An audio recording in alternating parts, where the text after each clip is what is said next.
your host, John Solo. What up, world? It's your man, John Solo, the world according to. I have a question. Why do they demonize us? Why do they degrade us? Why do they kill us when we're unarmed? When we're complying? When we're begging for our life? Why do they continue after we're dead to demonize us like we did something wrong to deserve it, like we were owed that? Yes, I'm watching the Chauvin case on George Floyd's death, and I have to give credit where credit is due. The prosecution is humanizing George Floyd. His girlfriend humanized George Floyd. She admitted they had a problem, but he became opioid addicted due to an injury. So did Brett Favre. So did some NBA players. So did some soccer players. So did some actors. No one's demonizing them. Oh, that's right. They're not black and they weren't killed. And there was no issue. Now, me being pro-black does not mean I'm anti-white. It's not. I've got white friends, white associates, white co-workers. None of that shit really matters to me. Your humanity matters to me. But we are demonized after the fact, because white folks don't want to be held accountable for their wrongdoings. And this is nothing against any of my white friends or associates, but I hear a lot, we had nothing to do with slavery. You kind of did. Not directly.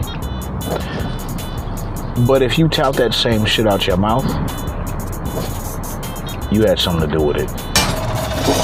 Now, before everybody gets all up in arms and saying, no, I have black friends, or my brother-in-law is black, or my cousin is black.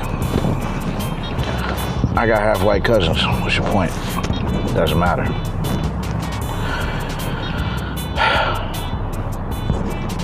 I watched intently as the defense for former Officer Chauvin tried to paint George Floyd as a drug addict, tried to paint George Floyd as a monstrous man.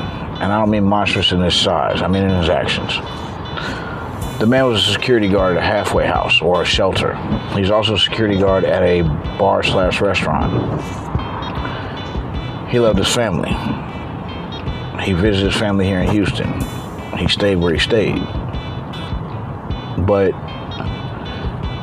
I watched the defense try to demonize this man after his death like it was his fault that Officer Chauvin stayed on his neck for 9 minutes. Even the former police sergeant, commissioner, whatever he was, that was Chauvin's superior, said Chauvin was wrong. The paramedics from a distance said that it looked like this man was dead already. And that's sad. The trained EMTs, trained firefighters have come on or into court. Why is there a fly flying around me? Anyway,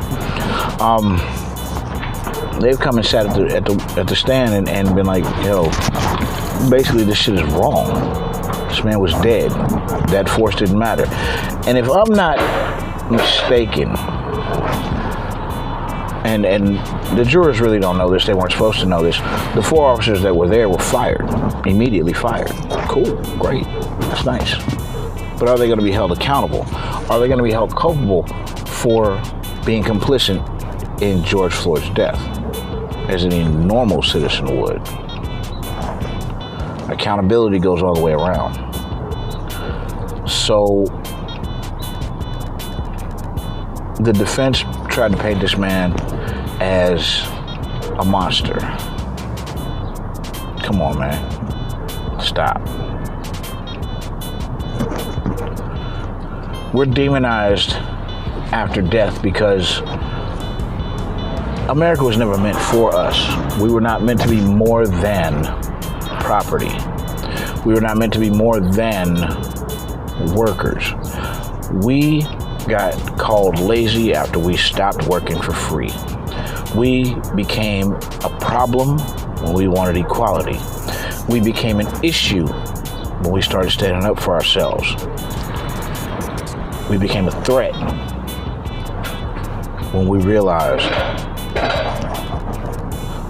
there's more. And people are hiding it from us, and people are keeping it from us. Georgia has probably one of the worst laws that I've seen in years.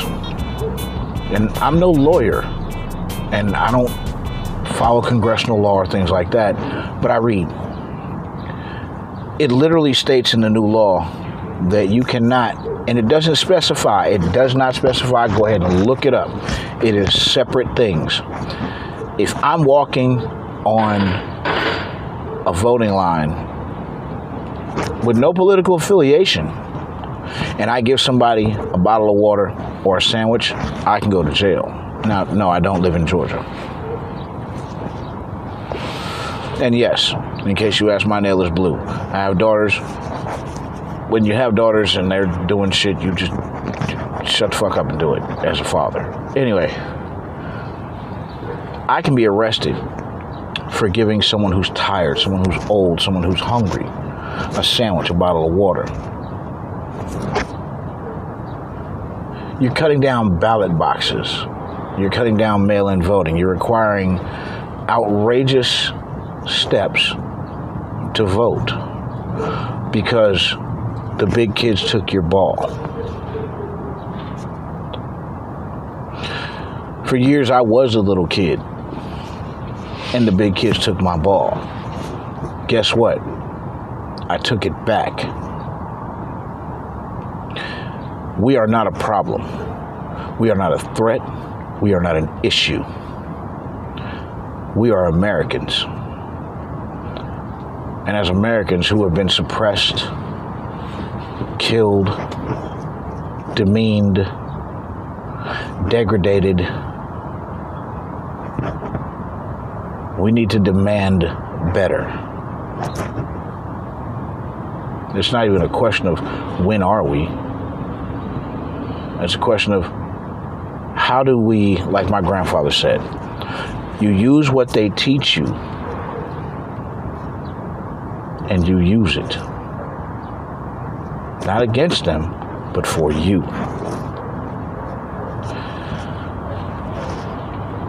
I just am very disappointed in America as a whole, in the judicial system as a whole. And I've been on both sides of it. I've been on the good side and I've been on the wrong side of the law. I make no bones about saying that. I don't hide that fact. But, like Richard Pryor said, you want justice, that's what you're going to find in jail. Just us. We make up the majority of spending in America. We also make up the majority of the prison population.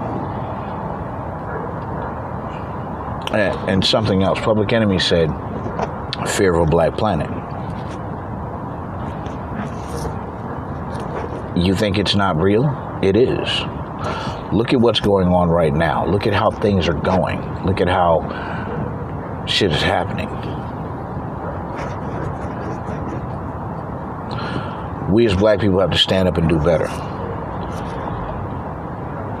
We were forced into a way of life. We were forced to do certain things. And now it's a problem. Like in Los Angeles. You put guns in the neighborhood. You leave train cars open for niggas to get guns. Then you complain about the guns that you left there. You put crack in neighborhoods and you complain about the crack problem when it hits white America. The opioid problem when it hits white America. The heroin problem when it hits white America. Any drug problem, once it hits white America, oh my God, it's a crisis. But as long as it's killing anybody that is not white, they're addicts. They're an issue, they're a problem, they're a disease. It's not what this country is built on. Besides rape, murder, misogyny, sexism, racism, this company was supposed to be now America is a company. Let me not bullshit. This country was supposed to be built to be a place of freedom. For us, it ain't free. And if you don't see that, then you're part of the fucking problem. It's your man, John Saul, The World According to. I'm out.